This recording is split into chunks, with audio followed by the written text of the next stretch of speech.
Hi, today's recipe is for walnut filled coffee cakes. Check these out. Soft in the middle, crispy on the outside, filled with walnuts and chocolate and rum and all kinds of goodies in there. I'll show you. Stay tuned for the recipe. Okay, so let's get started. So first things first is half a cup of warm milk. Just warm it in the microwave. Takes about 20 seconds or so straight out of the fridge, maybe 30. And we're gonna put a teaspoon and a half of yeast. Put it right in there. Teaspoon and a half of yeast. And to that, we're gonna put 2 tablespoons of sugar, just regular granulated sugar. It's gonna give the yeast something to eat. And looks like I don't even need a fork for this one. Just gonna slosh it around a little bit. Looks like no big clumps or anything like that. So that's basically it for the first step. Leave it, cover it with a sheet of plastic and let it sit for 15 minutes. We'll wait for the yeast to activate, and I'll show you what that looks like. Okay, so it's been 15 minutes. The yeast activated nice. It's nice and foamy. So to that, we're gonna add 1 egg yolk. So from an egg, save the egg white because we're gonna use that in the filling of the thing. So just 1 whole egg yolk and 2 tablespoons of melted butter. Make sure it's not too hot. Just melt it, or room temperature will also work. So put that in there. And to that, we're gonna add, for some nice flavor, 1 teaspoon of vanilla. Regular vanilla extract. If you use the imitation kind, maybe go half. Imitation kind is really strong for some reason. So we do that.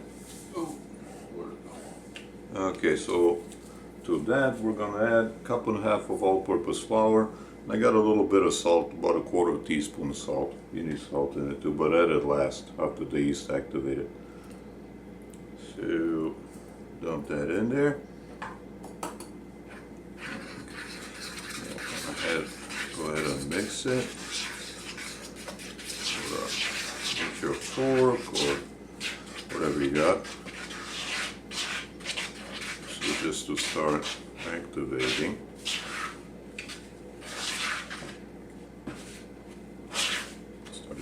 Start kneading. Get my other glove on. I don't know what it's doing over here. Now, I suggest you wear gloves because when you're working with doughs like this that are sticky to begin with, if you wear gloves, make your life a lot easier. It's a lot less sticky. So now I'm going to go ahead and knead it for about 5 minutes till it comes together real nice.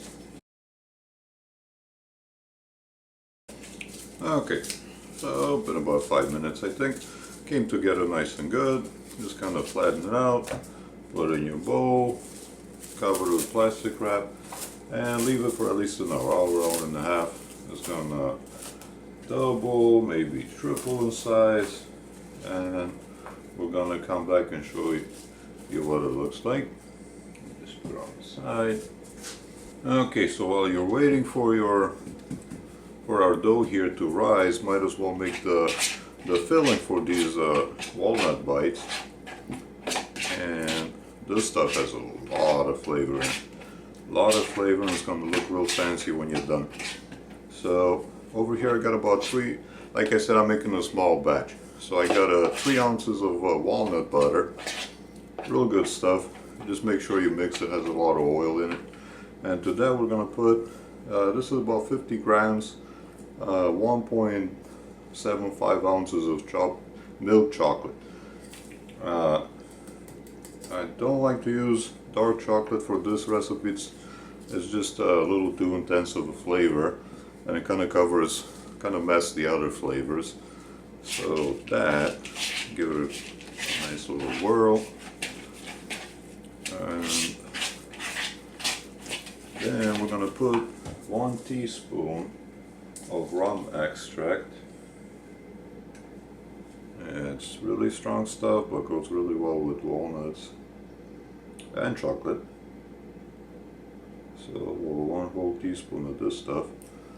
Just put it in there. You can mix it.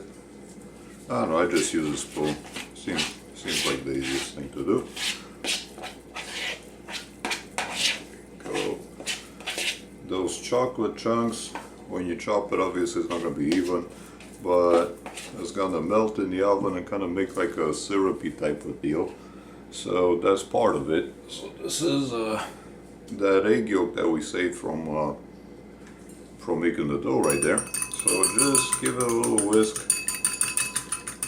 with a little whisk or a fork. Doesn't have to be.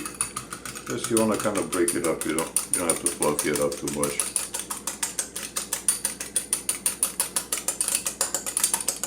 I should probably use a fork.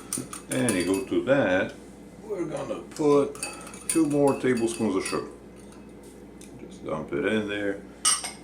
And what this is gonna do, obviously sweeten it a little bit, but it's also gonna bind the filling. So when we go bake these things, it's not gonna go everywhere. See, that was easy. Just like so. Okay. So dump it all in. Go, and then just go ahead and mix it. It's gonna be a little sticky at first, as you see, but it mixes well together.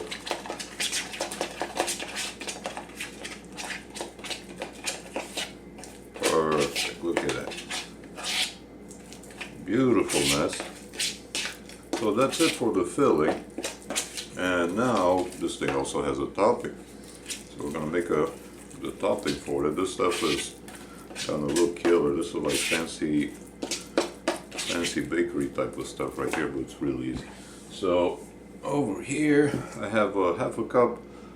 Probably not going to use it all, but it's good to have more than you need. Half a cup of what do you call it? I forgot to say. Half a cup of breadcrumbs. The unflavored plain breadcrumbs. 1/4 cup of sugar, just regular granulated sugar, and a teaspoon of cinnamon for a little bit of flavor. So just mix these up, just like so. And this is going to be the topping I'm going to show you in a little bit. Trippy looking stuff. When it's all together and when it's all done. So that's that. So just leave it be till we get our dough risen nice and beautiful. Okay, so we let this dough rest for about an hour and it's time to assemble. So let's see here. See it fluffed up really nice, really beautiful. So what we want to do, we're going to make 12 little tea bites or coffee bites.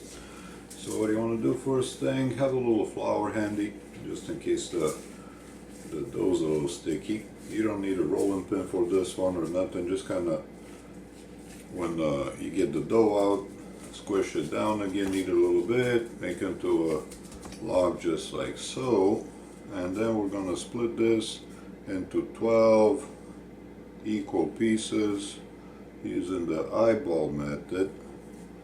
There we go, that's 4, and then each of these into 3. Let's see. There we go. There we go.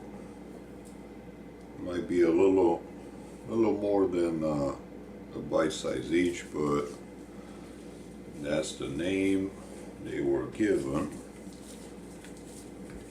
and that's what I'm going with. So what do you do is you just make it into a disc with your hands. And first off, so this is our filling. Kind of divide it into 4 the way I do it, just by eyeball. And then each of those pieces, you know, you'll put like about 1/3 of each of those in in each of these things. So let's see. The way we're going to do it now, when you do it like that, kind of pinch it right around the edges to make the edges of your little disc a little thinner. And then just put a little dollop of this filling right in the middle. And then it's like making a dumpling.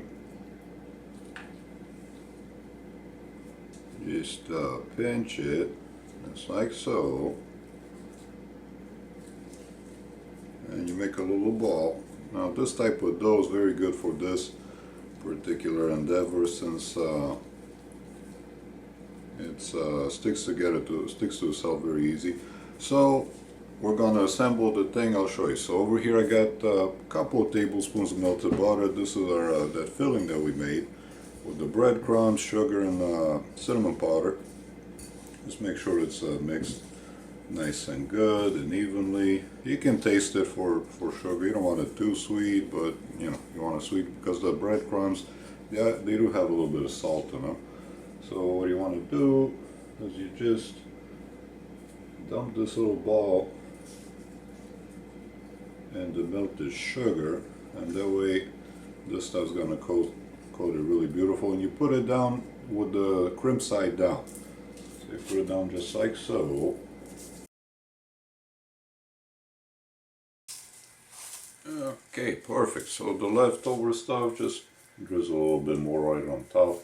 It's gonna get nice and crunchy, just like so. And that's pretty much it. So now what we're gonna do is, first off, do this. And what we're gonna do is just kind of put it like this.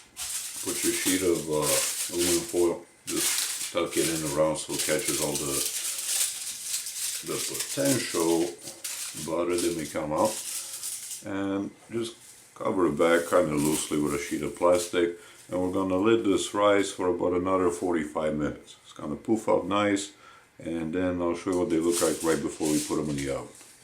Okay, so this is our walnut bites. This is what they look like after about 45 minutes of rising. They're going to rise a little bit more in the oven.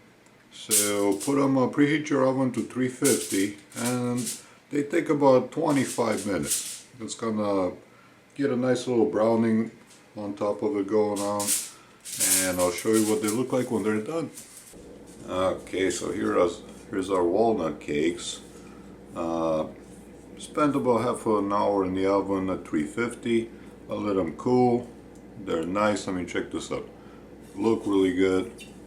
You can present these for, you know, even for dessert after dinner, but obviously they go really good with a coffee in the morning or a tea in the afternoon, whatever you're into. Hope you guys give it a try. Please subscribe to my channel, and hope to see you again next week.